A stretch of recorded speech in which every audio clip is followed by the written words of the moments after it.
CTET English pedagogy यानी कि अंग्रेजी शिक्षा शास्त्र, जो कि पेपर 1, पेपर 2, लैंग्वेज 1 या लैंग्वेज 2 के तौर पे जो आप लेते हैं, उसी की श्रृंखला को आगे बढ़ाते हुए, जैसा कि आप सभी जानते हैं कि लास्ट कुछ प्रीवियस वीडियो में मैं आपको इंग्लिश पेडागोजी की ही प्रीवियस ईयर के क्वेश्चंस को करवा रही हूँ। इसी की जो श्रृंखला है उसको आगे बढ़ाते हुए हम आज फिर से इंग्लिश लैंग्वेज 1 है ना, इंग्लिश पेडागोजी का आज हम देखेंगे। और ये भी PYQ ही है, प्रीवियस ईयर क्वेश्चन है जो ऑफलाइन पेपर में हुए हैं, क्योंकि आप सभी को पता है कि पेपर आपका ऑफलाइन होने वाला है। तो ज़्यादा से ज़्यादा अगर आप ऑफलाइन पेपर के जो क्वेश्चन है PYQ इसे सॉल्व करेंगे तो आपकी अंडरस्टैंडिंग ज़्यादा अच्छी होती जाएगी, आपकी तैयारी भी अच्छी होगी। और ये जो PYQ है वो आपकी तैयारी को मजबूत करेगा, बूस्ट करेगा। ठीक है, तो स्वागत है आप सभी का मेरे यूट्यूब चैनल नीरूज लर्निंग हब पे।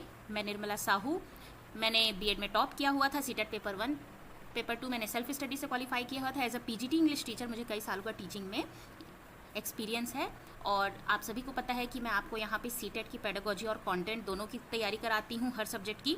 तो अभी हम कुछ समय से आपको इंग्लिश पेडागोजी के PYQ करवा रहे हैं विथ डिटेल एक्सप्लेनेशन, ताकि आपकी अंडरस्टैंडिंग और समझ और क्वेश्चन के पैटर्न दोनों में ही आपकी अंडरस्टैंडिंग डीप होती चली जाए, आपको समझ में आए और साथ के साथ आपकी तैयारी भी चलती चले और आप एग्ज़ाम में अच्छा स्कोर कर पाएँ। तो चलिए बिना समय गंवाए आगे बढ़ते हैं।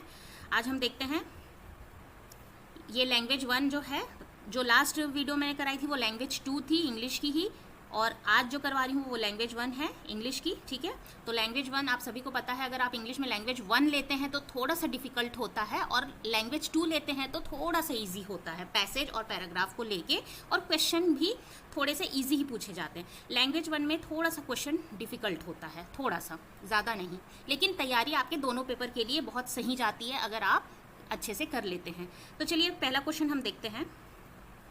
Home language is dash in natural way. Home language क्या होता है? ऑप्शन में दिया है प्रॉम्प्टेड, एक्वायर्ड, लर्न, टॉट।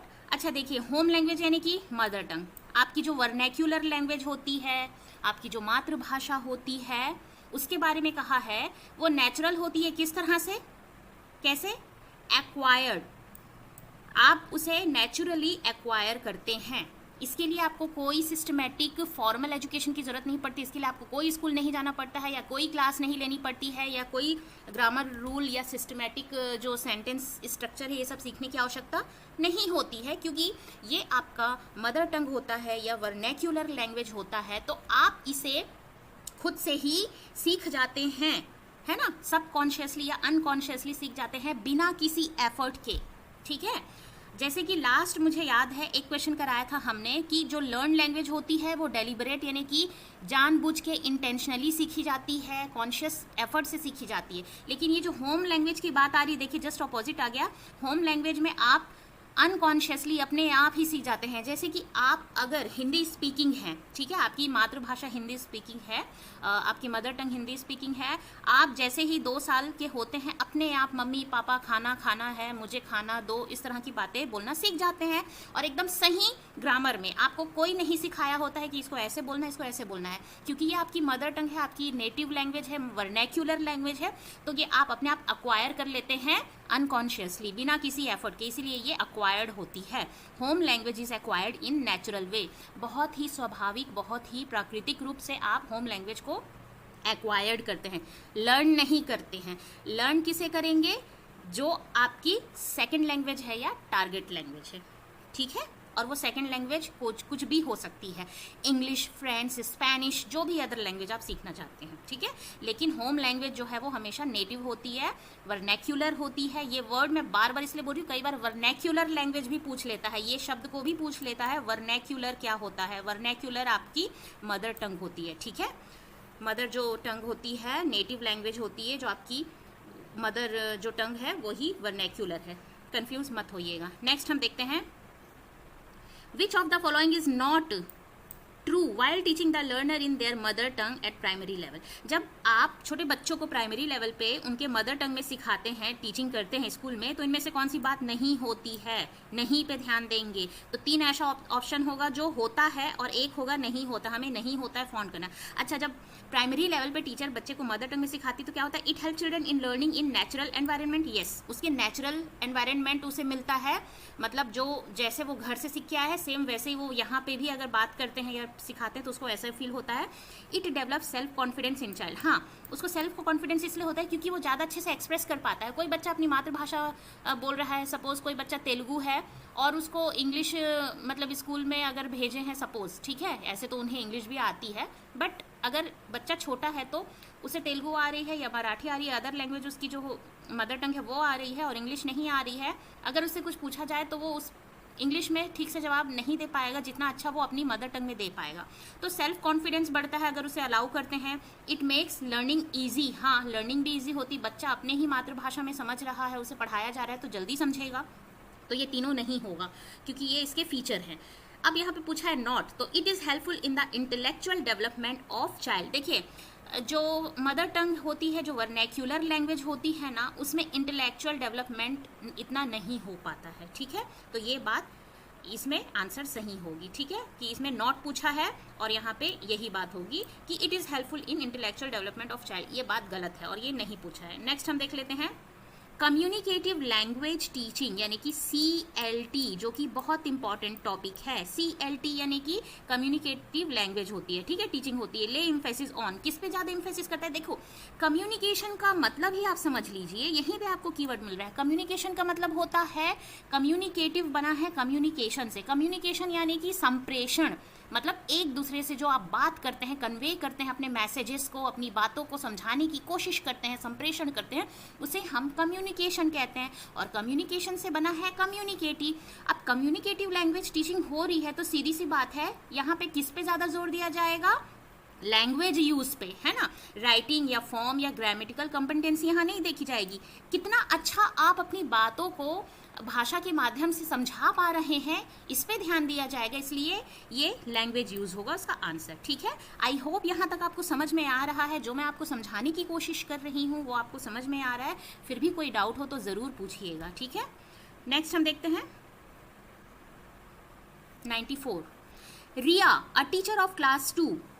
रिया नाम की एक टीचर हैं जो कक्षा दूसरी को पढ़ाती है। Is presenting language item in her instruction. जो वो पढ़ा रही हैं, इंस्ट्रक्शन दे रही हैं, उस पर वो लैंग्वेज आइटम को प्रेजेंट कर रही है। And the learner are doing exactly as she is telling them to do. और वो जैसा पढ़ा रही है और समझा रही हैं और बता रही हैं चीज़ों को, वैसा वो बच्चों को समझा रही हैं। बच्चे बिल्कुल उसी तरह से रिस्पॉन्स दे रहे हैं, वैसा ही कर रहे हैं। What is she practising?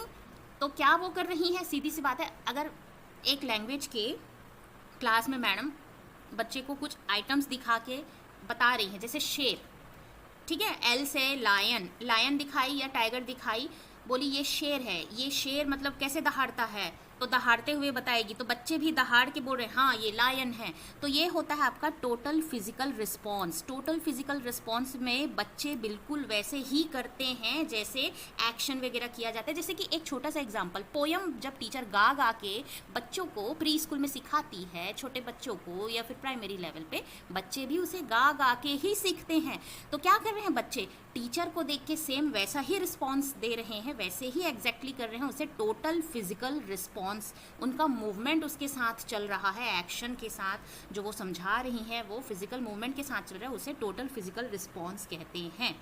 Okay, next हम देखते हैं while teaching language to learner a teacher should teach. जब टीचर लैंग्वेज टीच करती है तो क्या टीच करना चाहिए, कैसे टीच करना चाहिए? इन एन इंटीग्रेटेड मैनर, एकीकृत वे में, मैनर में उन्हें सिखाना चाहिए। कैसे? लैंग्वेज टीचिंग का एक रूल है LSRW, ठीक है। इसी मैनर पे ही पूरा चलता है आपका लैंग्वेज। पहले आप लिसनिंग करते हैं, स्पीकिंग करते हैं, रीडिंग करते हैं, फिर राइटिंग करते हैं, और इसी इंटीग्रेटेड मैनर में ही टीचर को लैंग्वेज सिखाना चाहिए। देखिए, जब आप बोलते हैं, मैं कह रही हूँ तो मैं खुद भी सुन रही हूँ, आप भी सुन रहे हैं। जब मैं राइटिंग करके दिखा रही हूँ तो मैं उसे रीड भी करती हूँ। जैसे मैंने LSRW मैंने लिखा तो उसके साथ रीड भी कर रही हूँ। तो ये इंटीग्रेटेड फॉर्म होता है, इंटीग्रेटेड मैनर होता है, मतलब कि स्पीकिंग के साथ लिसनिंग भी चलती है और राइटिंग के साथ रीडिंग चलती है। तो इसी इंटीग्रेटेड मैनर में ही लैंग्वेज को सिखाया जाता है और ऐसे ही सिखाना चाहिए। ओके, क्लियर है। नेक्स्ट हम देखते हैं an intonation may not be a tone.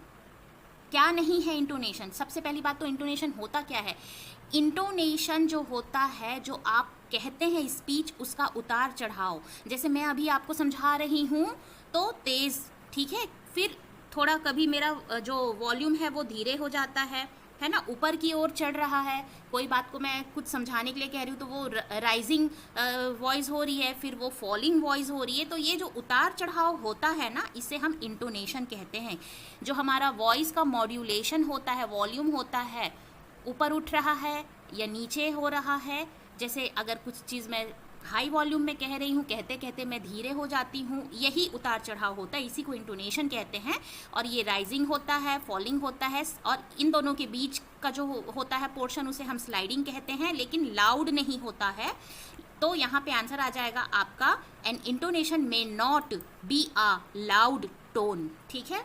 High होता है, लो होता है, राइजिंग। हाई मतलब वॉल्यूम हाई होते जाता है अगर, तो राइजिंग इंटोनेशन है। लो होता है तो फॉलिंग इंटोनेशन है। और इन दोनों के बीच का होता है स्लाइडिंग, लेकिन लाउड नहीं होता। आपका आंसर हो जाएगा 4। नेक्स्ट हम देखते हैं, functional grammar stand for. Functional grammar जो है वो किस लिए यूज़ किया जाता है ग्रामर टीचिंग में? कॉन्टेक्स्ट, संदर्भ के लिए। मतलब जो एक फंक्शनल ग्रामर जो आप पढ़ाते हैं, तो वो जो भी आप चीज़, आइडिया जो आप कर रहे हैं, पढ़ा रहे हैं, उससे कनेक्ट करते हुए होना चाहिए। उसका स्ट्रक्चर, उसका पैटर्न, उसका ग्रामेटिकल यूज़, उसका सिंटैक्स, सब उससे रिलेट करते हुए होना चाहिए, उसके संदर्भ में होना चाहिए। इसीलिए इसका आंसर है कॉन्टेक्स्ट, ठीक है। कॉन्टेक्स्ट के थ्रू आप फंक्शनल ग्रामर को ग्रामर टीचिंग में कराते हैं। नेक्स्ट हम देखते हैं,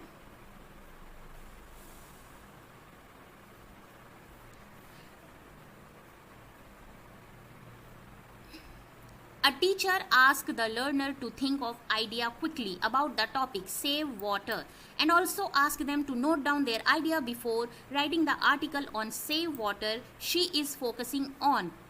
देखिए, एक टीचर है, बच्चों को कह रही है, एक टॉपिक दी है, बोली उस पर एक मतलब अपने आइडियाज़ बताओ, क्विकली आइडियाज़ बताओ, जल्दी जल्दी। सेव वाटर का टॉपिक दिया है, उस पर कह रही है कि जो जितना आइडिया बता सकता है बताते जाओ जल्दी जल्दी, है ना।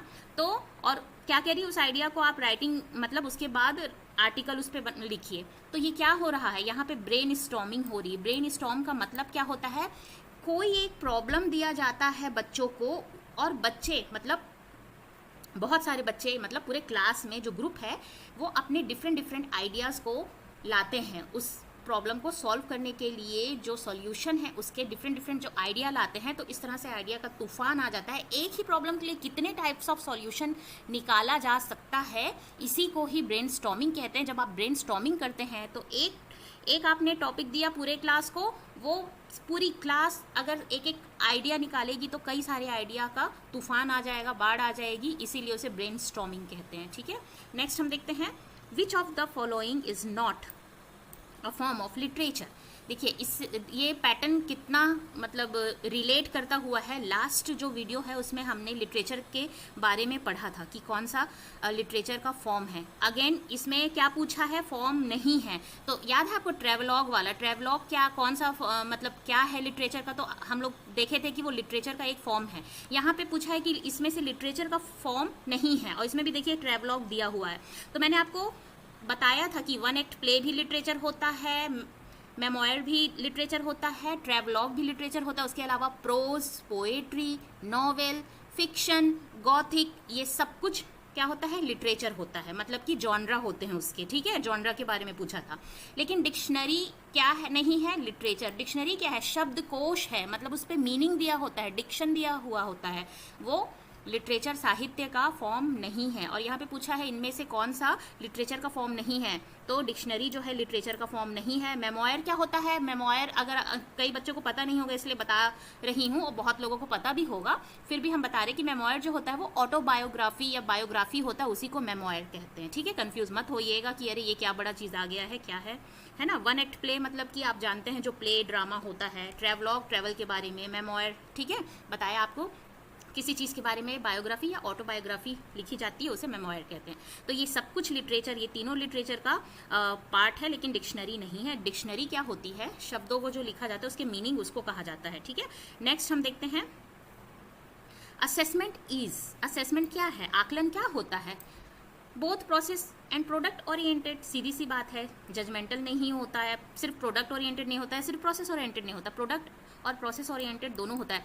प्रोसेस ओरिएंटेड बोलने का मतलब है कि जो आप बच्चों को एक्टिविटी कराते हैं ना क्लास में, है ना, मैथ्स पढ़ाया, कुछ मैथ्स के लिए आपने उन्हें सम दे दिया या मैथ्स रिलेटेड एक्टिविटी दे दिया, ईवीएस पढ़ाया उससे रिलेटेड एक्टिविटी दे दिया, तो वो एक्टिविटी जो बच्चे कर रहे हैं उसको आप उसी टाइम देखते हैं, वो असेसमेंट हो गया, तो वो प्रोसेस असेसमेंट। प्रोडक्ट यानी कि रिजल्ट, जो वो टेस्ट देंगे, एग्जाम देंगे, उसमें क्या उनके अचीवमेंट होते हैं, वो आपके प्रोडक्ट ओरिएंटेड होते हैं। तो ये असेसमेंट दोनों ही होता है, क्योंकि प्रोसेस ओरिएंटेड एक तरफ से देखा जाए तो फॉर्मल असेसमेंट है जो क्लास के दौरान की जाती है, ताकि देख सके कितना उन्हें समझ आ रहा है, कितना सीख रहे हैं, अगर कोई कमी है तो कैसे उसको सुधारनी है। और प्रोडक्ट ओरिएंटेड होता है समेटिव असेसमेंट, जो कि जो लास्ट में उनका जो रिजल्ट वगैरह होता है उस फॉर्म पे लिया जाता है। तो ये आपका दोनों हो जाएगा, 4th नंबर। नेक्स्ट हम देखते हैं, which of the following is not formative assessment. देखिए असेसमेंट से रिलेटेड फिर से क्वेश्चन आ गया है ना, और ये फॉर्मेटिव और जो असेसमेंट है समेटिव असेसमेंट, जो कि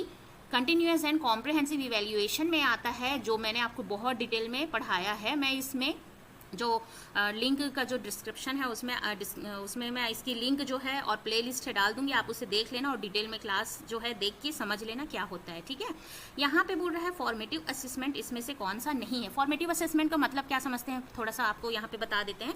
फॉर्मेटिव असेसमेंट क्लास जो टीचिंग है ना, क्लास रूम में जो टीचिंग की जाती है उस दौरान किया जाता है। जैसे टीचर ने आज एक सब्जेक्ट पढ़ाया, पढ़ाने के बाद एंड में बच्चों से क्वेश्चन आंसर पूछ लिया, बच्चे बताएंगे, जिन्हें समझ आया बताए, जो बच्चे कुछ नहीं बता पा रहे हैं तो टीचर देखेगी कि बच्चा क्यों नहीं बता पा रहा है, क्या कारण है, क्या फिर से उसे समझाने की ज़रूरत है, ये सब वो असेसमेंट के बाद डिसाइड करते हैं और अगेन उनको पढ़ाते हैं। तो ये होता है फॉर्मेटिव असेसमेंट।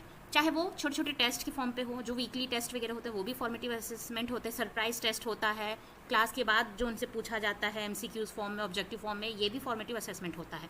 तो यहाँ पे बोल रहा है which of the following is not formative assessment. तो देखिए जो ओरल टेस्टिंग होती है, ठीक है, जो ओरल टेस्टिंग होती है ये भी फॉर्मेटिव असेसमेंट है। पोर्टफोलियोज वगैरह जो रखते हैं बच्चों का, जो रिकॉर्ड, जो भी एक्टिविटी करते हैं, ये भी फॉर्मेटिव असेसमेंट है। एनेक्डोटल रिकॉर्ड भी आपका फॉर्मेटिव असेसमेंट है। टर्म एंड असेसमेंट नहीं है, term and assessment summative assessment हो जाता है।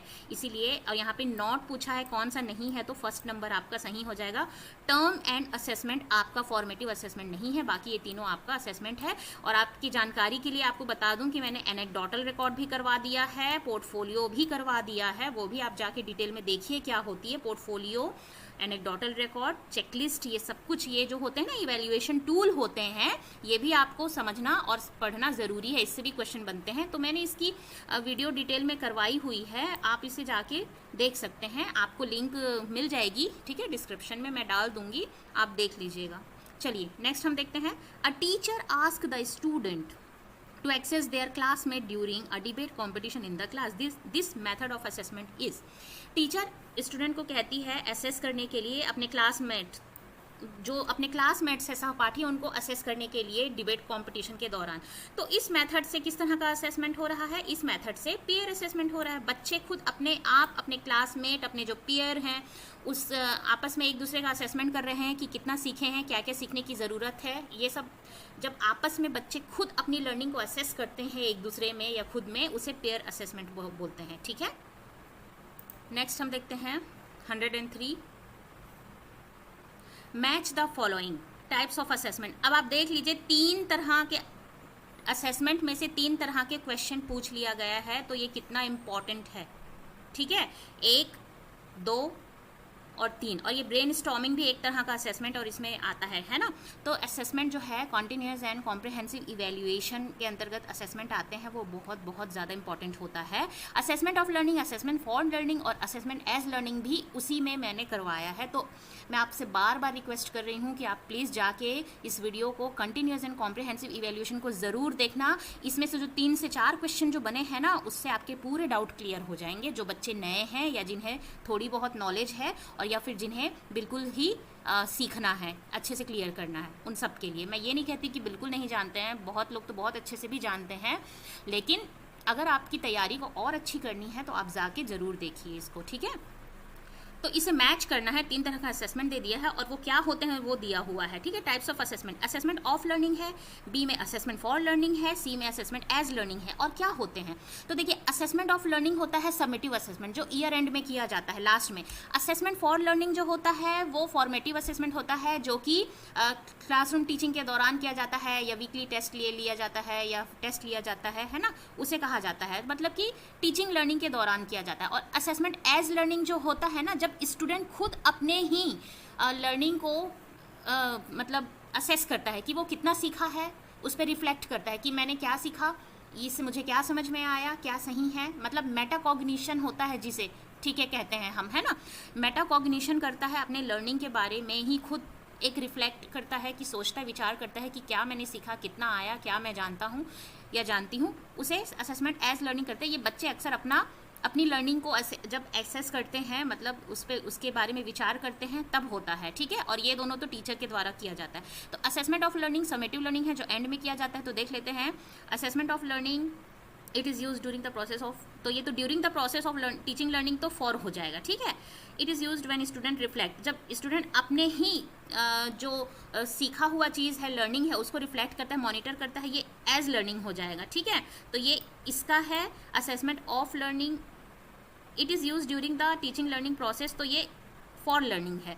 और असेसमेंट ऑफ लर्निंग जो हो जाएगा, it is used as it is use toward end at the end of the instruction period, है ना, एंड ऑफ द, है ना, समेटिव जिसे कहते हैं।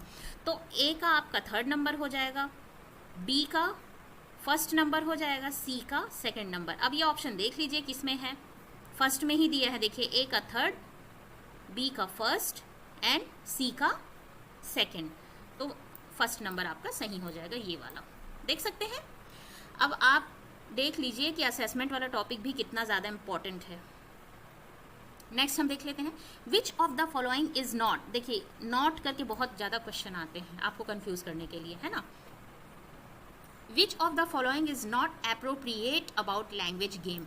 लैंग्वेज गेम यानी भाषा का जो गेम होता है, खेल होता है, उसको अगर सिखा रहे हैं तो उसमें अप्रोप्रिएट कौन सा नहीं है। तो 3 ऐसे ऑप्शन दिए होंगे जो लैंग्वेज गेम के लिए अच्छा है, मतलब लैंग्वेज गेम जब कराते हैं तो प्रभावशील है। एक कोई ऐसा होगा जो प्रभावशील नहीं है, उसको हमें बताना है। तो जब टीचर क्लास में लैंग्वेज गेम करा रही है तो क्या क्या होता है, language games create a stress free and natural environment where learner can learn English the way they learn language 1। बात सही है ना। तो ये तो सही है, लेकिन यहाँ पे नॉट पूछा है। Language game create an environment even for the शाई लर्नर टू पार्टिसिपेट। हाँ, बात सही है। अगर लैंग्वेज गेम कराया जा रहा है, जैसे कोई भाषा गेम का कहने का मतलब है कि किसी एक टॉपिक पे कुछ बोलिए, आपको कुछ भी बोलना है जो आपको आता है, तो ठीक है, भाषा मतलब जिस लैंग्वेज टारगेट लैंग्वेज में करवा रहे हैं उस लैंग्वेज पे कोई गेम खिलवा रहे हैं, बोल रहे हैं इस पे आके आप कुछ बात मतलब कुछ कहिए, तो जो बच्चा शाय है वो भी कुछ तो बोलेगा, है ना। तो उसकी जो वो शर्माता है या हिचक है, हिचक कहना चाहिए, शाय मतलब बहुत हिचकिचाहट होती है उसके अंदर, नर्वसनेस होता है या शर्माता है, संकुचित होता है, वो सब निकल जाती। तो ये भी बात सही है। Language game provide competitive environment. देखिए, कॉम्पिटिटिव एनवायरनमेंट वगैरह की बात आती है ना, वहाँ पे वो नेगेटिव माना जाता है। अब यहाँ पे लैंग्वेज गेम क्या कर रहा है, कॉम्पिटिटिव एनवायरनमेंट प्रोवाइड कर रहा है to the learner to win the game by any means. किसी भी तरह से, चाहे गलत तरीके से हो चाहे सही तरीके से हो, जीतना ही है, इस बात के लिए कॉम्पिटिटिव एनवायरनमेंट बनाता है। तो ये बात गलत है और यही ये आंसर हो जाएगा, क्योंकि यहाँ पे नॉट पूछा है। और language game create a real world context in the classroom. देखिए, real world context in the classroom and enhance the usage of English. कहने का मतलब है इंग्लिश को कैसे यूज़ करेंगे, जब आप बाहरी दुनिया में जाएंगे, जब रूबरू होंगे और आपको इंग्लिश की ज़रूरत पड़ेगी कम्युनिकेशन में, तो कैसे होगा, ये सब कुछ ना ये गेम के माध्यम से सीखा जा सकता है ना। अगर टीचर ने कोई डिबेट बोला या कुछ भी बोला, या आपस में चलो ठीक है कुछ रोल प्ले एक्ट करो इंग्लिश में, तो अगर आपस में कम्युनिकेशन करेंगे इंग्लिश में तो उनकी हिचक जाएगी, है ना, हिचकिचाहट जाएगी। ये वाला सेकंड सही है। इससे क्या होता है, स्ट्रेस फ्री होके सीखता है अच्छे से नेचुरल एनवायरनमेंट में, ये भी सही बात है। और वो रियल वर्ल्ड में कैसे उसे इस्तेमाल करना है ये भी सीखेगा, ये भी सही है। लेकिन ये बात गलत है कि किसी भी तरह से सही हो या गलत तरीके से हो, कॉम्पिटिटिव एनवायरनमेंट क्रिएट करता है, कैसे भी जीतना है करके, ये बात गलत है। तो ये आपका नॉट पूछा है और नॉट में ये 3rd नंबर आपका आंसर हो जाएगा। ठीक है, आज का आई थिंक 105 ना लास्ट है, उसे देख लेते हैं। इसके बाद तो पैराग्राफ स्टार्ट हो गया है, पैसेज जिसे आप कहते हैं, है ना, वो भी हम कराएंगे आपको। ठीक है, remedial teaching is for, remedial यानी निदानात्मक जब आप डायग्नाइज करते हैं, देखते हैं, ढूंढते हैं कि बच्चे कहाँ पे कम हो रहे हैं, कहाँ उनकी वीकनेस हो रही, कहाँ पे उन्हें समझ नहीं आ रहा है, वो सब एरिया आप देखते हैं। असेसमेंट करने के बाद उन्हें रेमेडियल टीचिंग देते हैं, मतलब निदानात्मक जो टीचिंग है वो आप कराते हैं, ताकि बच्चे में इम्प्रूवमेंट आ सके और आपकी जो टीचिंग लर्निंग है और इन्हेंस हो, है ना। क्योंकि कहीं तो कुछ कमी रह गई होगी आपकी टीचिंग में, तभी बच्चे को नहीं समझ में आ पा रहा है ना, या बच्चे के पास क्या समस्या है उसको आप जान पाएंगे। तो टीचिंग और लर्निंग दोनों को ही इम्प्रूव करता है रेमेडियल टीचिंग। तो क्या है ये? Improve the image of school, गलत, द लर्नर, है ना, लर्नर टू लर्न बेटर, हाँ ये सही है, लर्नर टू लर्न बेटर, लेकिन ये इनकम्प्लीट है ना, तो इसको हम नहीं मानेंगे। The learner to learn better and the teacher to improve his her teaching, एकदम सही। देखिए सिर्फ लर्निंग के लिए नहीं भाई, अगर मैं आपको पढ़ा रही हूँ, एक एग्जांपल लेती हूँ, मैं आपको पढ़ा रही हूँ, अगर आपको समझ में नहीं आया तो फिर मेरे टीचिंग का कोई फ़ायदा नहीं। इतने सालों का एक्सपीरियंस का मुझे और भी इम्प्रूव करने की ज़रूरत है, एनहेंस करने की ज़रूरत है कि मैं आपको और कैसे अच्छे से समझा पाऊँ कि आप सरल और साफ शब्दों में समझ पाएँ और ईजी हो सके। तो ये मुझे इम्प्रूव करने की भी ज़रूरत है। सिर्फ लर्नर जो है वो अच्छे से समझे ये इम्पॉर्टेंट नहीं है, उसके साथ साथ टीचर को भी सीखते ही रहना पड़ता है, अपडेट रहना पड़ता है कि वो अपने बच्चों के लिए कितना अच्छे से सुसाध्य कर सकता है टीचिंग को, है ना, फैसिलिटेट कर सकता है ना।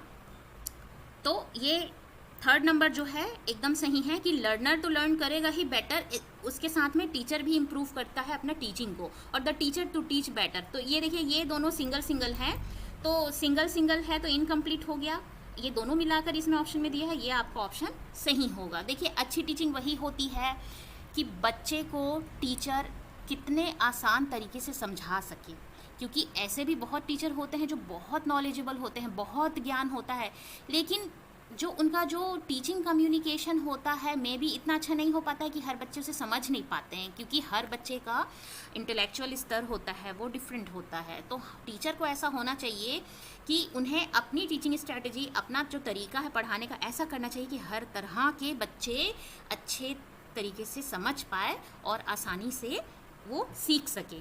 तो ये होती है रेमेडियल टीचिंग, ठीक है। तो आई थिंक इसके बाद तो ख़त्म हो गया है ना क्वेश्चन या इसका पेडागोजी का। उसके बाद तो पैसेज है और पोएम है, तो पैसेज और पोएम डेफिनेटली मैं करवाऊंगी आपको नेक्स्ट वीडियो में, ठीक है। और मैं आशा करती हूँ कि जितना मैंने आज आपको समझाया है वो आपको समझ में आई होगी, और ये बहुत ही इंपॉर्टेंट टॉपिक है, ये सारा जो आपने क्वेश्चन आज देखा है ना बहुत इंपॉर्टेंट है। तो आप अच्छे से पढ़िए, और मैं लिंक जो है मतलब डिस्क्रिप्शन में लिंक और आई कार्ड वगैरह में मैं डाल दूँगी, जो कॉम्प्रिहेंसिव कॉन्टिन्यूअस इवैल्यूएशन वगैरह है उसकी, आप उसको देखिए, अच्छे से अपनी तैयारी कीजिए, पढ़ते रहिए, आगे बढ़ते रहिए, keep learning, keep growing. Thanks for watching. Video अच्छी लगी हो तो लाइक शेयर सब्सक्राइब ज़रूर कीजिएगा। क्लास कैसी लगी ज़रूर बताइएगा। Thank you.